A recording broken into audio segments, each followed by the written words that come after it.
when you see this movie, you should be both reminded of some of the things you liked about the first movie, but more than that, you should be blown away by all the new stuff we're doing, including, you know, having all the flying be real and be practical and putting those guys really up there. And believe me, as an actor, you know, when you put somebody in an actual F-18 that's actually going as fast as it's going and flying, you know, however close, 20, 30 feet from the ground, upside down, that affects your performance. It becomes a lot more real because it is real in that moment.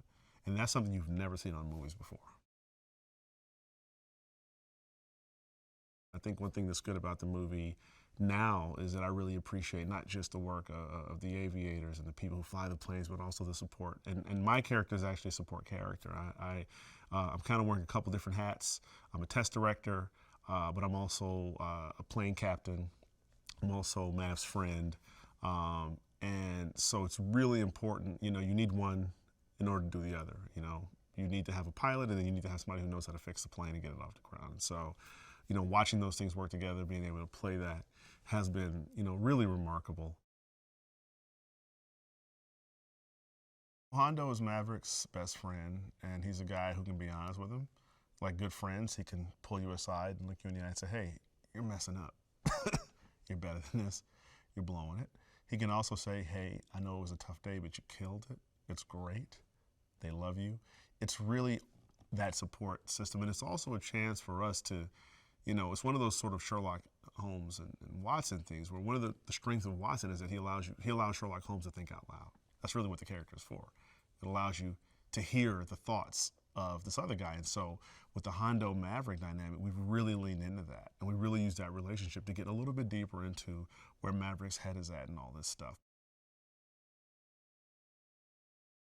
To work with Jerry Bruckheimer feels like a dream. He is the best. There's definitely a little bit of that imposter syndrome when you look around and go like, Tom Cruise, Jerry Bruckheimer, why am I here again? Like, you kind of, for most people, this is not normal. This is not our day-to-day. But, you know, Jerry's from Detroit. He's real.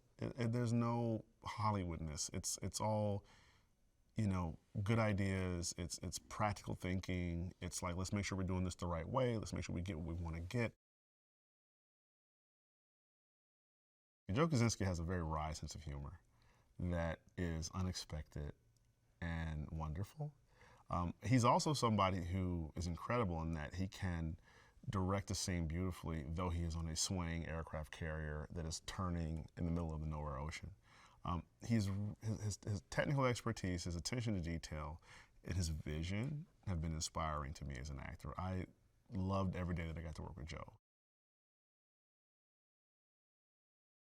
I think the movie will have a slight throwback vibe to it in some of the framings that they chose. That was on purpose, a bit of an homage to 80s filmmaking. But the technology, the depth of performances, and again, how Tom is putting people in cockpits, never been seen, you know, in a movie like this before. Everything about this movie is tomorrow. It's the future. And so this is going to set a whole new standard.